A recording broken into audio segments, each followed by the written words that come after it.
3 features the Nintendo Switch 2 could benefit from, or better yet, 3 lessons Nintendo themselves could learn from with their Switch 1 experience to take to the Switch 2 experience. Good evening, good morning, good afternoon, greetings from wherever you are in the world. Hey, I'm the Stamp Stories. This is my own personal list of 3 things that Nintendo could have learned from, should have learned from, hopefully will have learned from with their Switch 1 experience. Number 1, do you remember themes? Shoutouts to all of you on launch day who had bought a Nintendo Switch, who had lined up at midnight to get their brand new console, opened it up, turned it on, started flicking through all the menus, pressing every little button to explore everything that's available within there, and you come across within the settings an area called themes. And I know you're probably thinking the same thing that I'm thinking. Oh, we're going to get some cool Nintendo themed this, or different colors for the home screen. Just, we could get anything out of this. There was a basic white and a basic black option in 2017 in March or whenever that was. And I'm like, sweet. Okay. 8 years later down the line, ain't nothing changed. 8 years later down the line, nothing changed. And that was an absolute waste. Well, I don't even know if I can call it a waste. Maybe it set my expectations too high to see a whole separate dedicated option, menu, if you will, called themes. If that was a little toggle somewhere else called light mode, dark mode within some other setting, I guess I wouldn't be calling this my number 1 thing that Nintendo could learn from. But here we are. Y'all set my expectations way too high. So let's this time give the Nintendo Switch 2 at least a bit more personality in terms of the software that games are going to be loading up and seeing. What sets your Switch apart from someone else's other than the different colored Joy-Cons? Give us a cool theme. Didn't they do themes in the 3DS?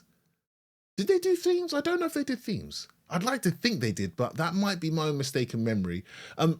We're given a lot more, how should we say, customization with our Xbox or our PlayStation or our PC. Something where if you turn on your chosen console or piece of hardware and your friend, enemy, foe, whoever next to you also turns theirs on, they're not going to be the exact same because, you know, that person's got a wallpaper, you've got a wallpaper. The layout of things might be slightly different, I don't know. But everyone's Nintendo Switch, when you turn that thing on, has the same dead menu. And that brings me on to point 2, the organization.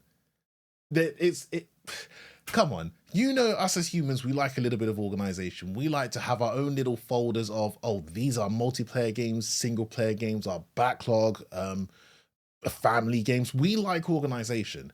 And with the Switch, it's just one long line of, you get to the end and I think there's other items or more games or whatever they call that. And then you got just this giant unorganized crazy list unless you sort it by a certain order. I think you can add folders there. In fact, I'm dead sure they did add that feature where if you go right to the end, go into that menu, then you can create a folder there. But I'd rather, as soon as I turn on my Switch in front of me, here's this organization. I say this because I remember how the Nintendo 3DS, you could reorganize what games are on what slot. So for me personally, I had all my main 3DS games at the top. I was part of the Game Boy Advance Ambassador program, the Nintendo 3DS Ambassador program. So as a result, I got some Game Boy Advance games for buying the 3DS on launch. What I'm trying to say. I had a row of Game Boy Advance games.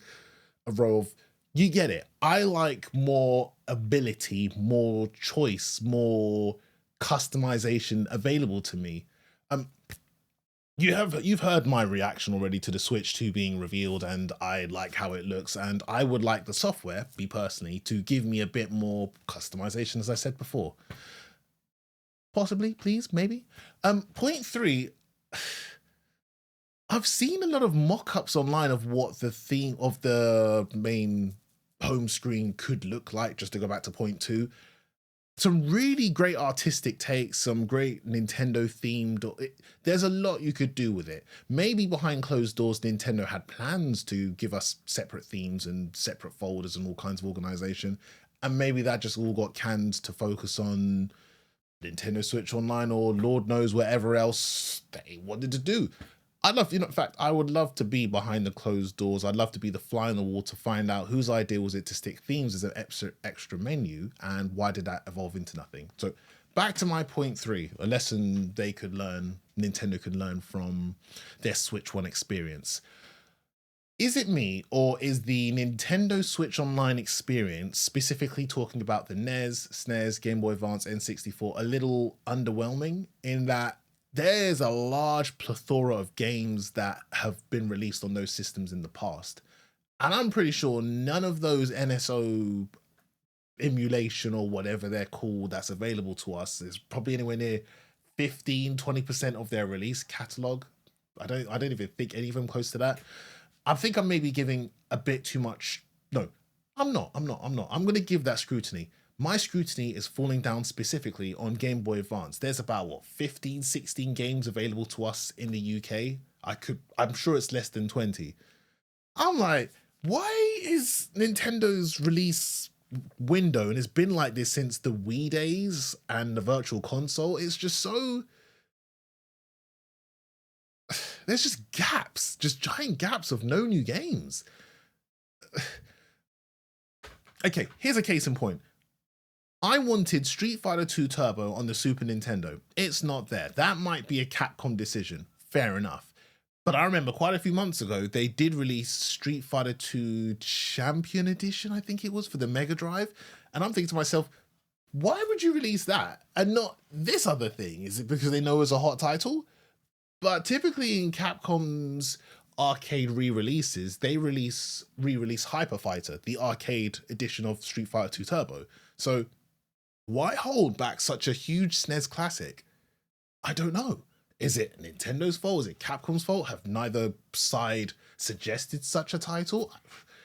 To carry on my scrutiny, Game Boy Advance, Sonic Advance. I don't even know, some of you might be watching this and weren't alive for this, or you weren't there to know how much of a moment it was to have Sonic on a Nintendo console. Like, worlds collide, the impossible happened, hell froze over.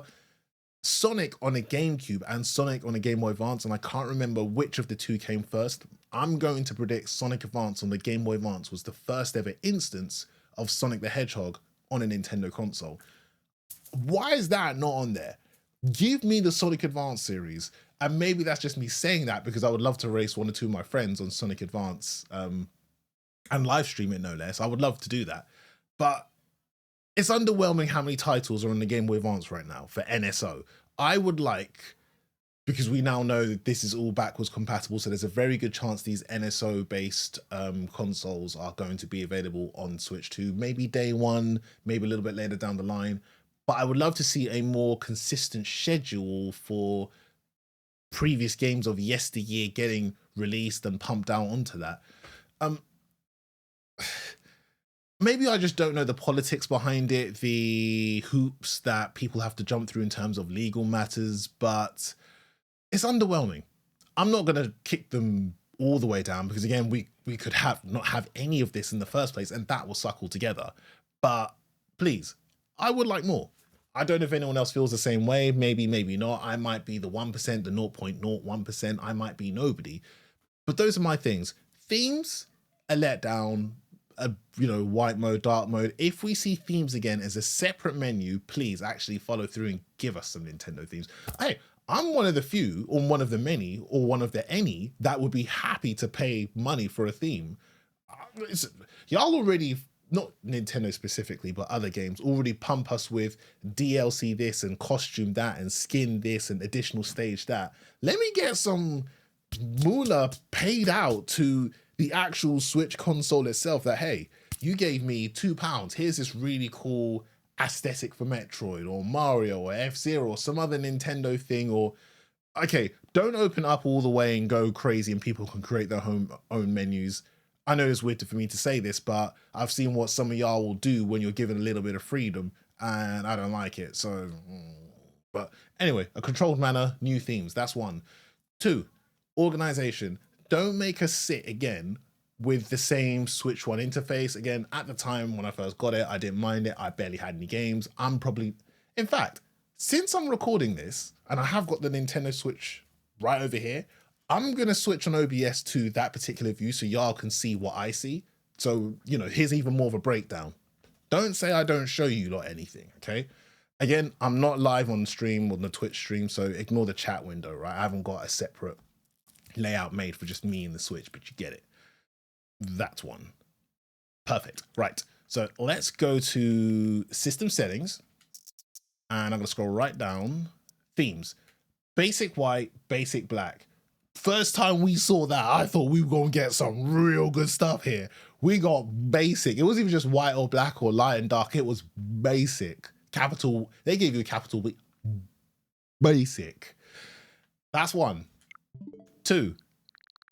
You got to scroll. Oh, here we go. It's all software at the very end. And here, if I press L, I can create groups to filter software in any way you like, which is cool.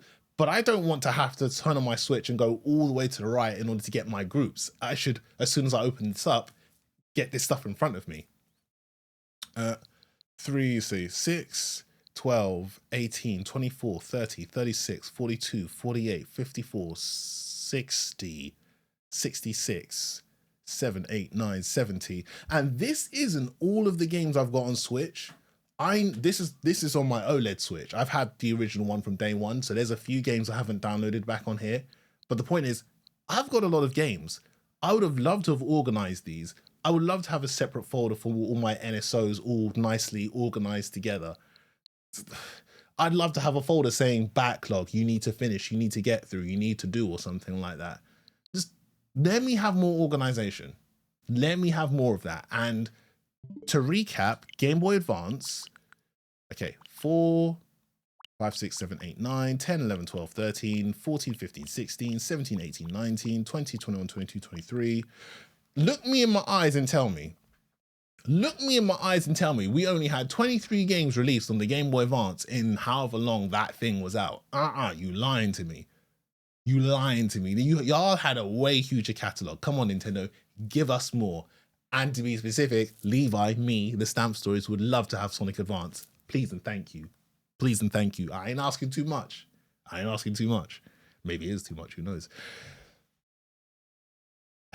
Can I even really call that a feature? I don't know if I can call that a feature. If we had to be really nerdy, maybe notifications, the way it's executed on the Switch isn't the greatest. That could be improved. But maybe that's me speaking from a position of privilege. Maybe that's me speaking from a position of privilege with me having my favorite main console being the Xbox. No. My favorite console is the Switch, no doubt about it.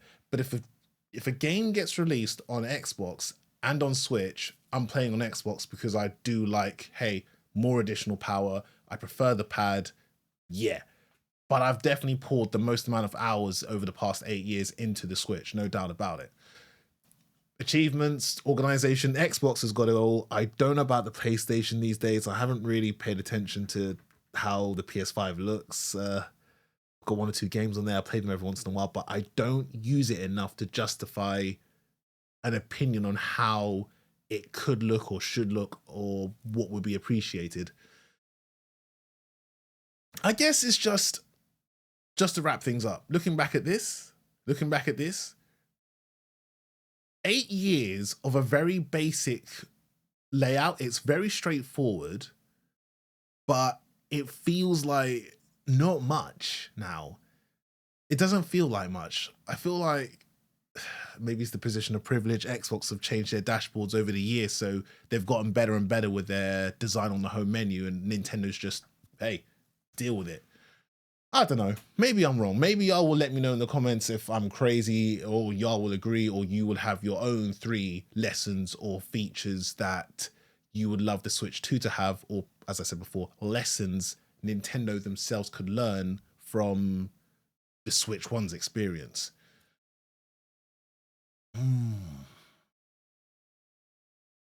There's going to be so many analysis videos when Switch 2 comes out. And anyway, thank you for lurking in the background, watching on replay, chilling in the background, etc. That's my list. Y'all will let me know if you agree or not. If you do, great. If you don't, great still. No matter what, I love to have conversation. You never know what ideas could come from us kicking things back and forth. Who's lurking in the comments to be like, oh, I have ties with Nintendo, and what you just said there was a great idea. I'm not going to tell you it's a great idea because we want to say we got it first, but that's a great idea.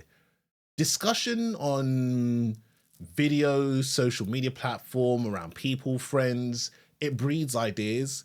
It breeds creativity. It instigates back and forth between people to create something even greater than what was initially suggested. Hey, y'all will let me know. Anyway, enough's enough. Take it easy. I will see you next time.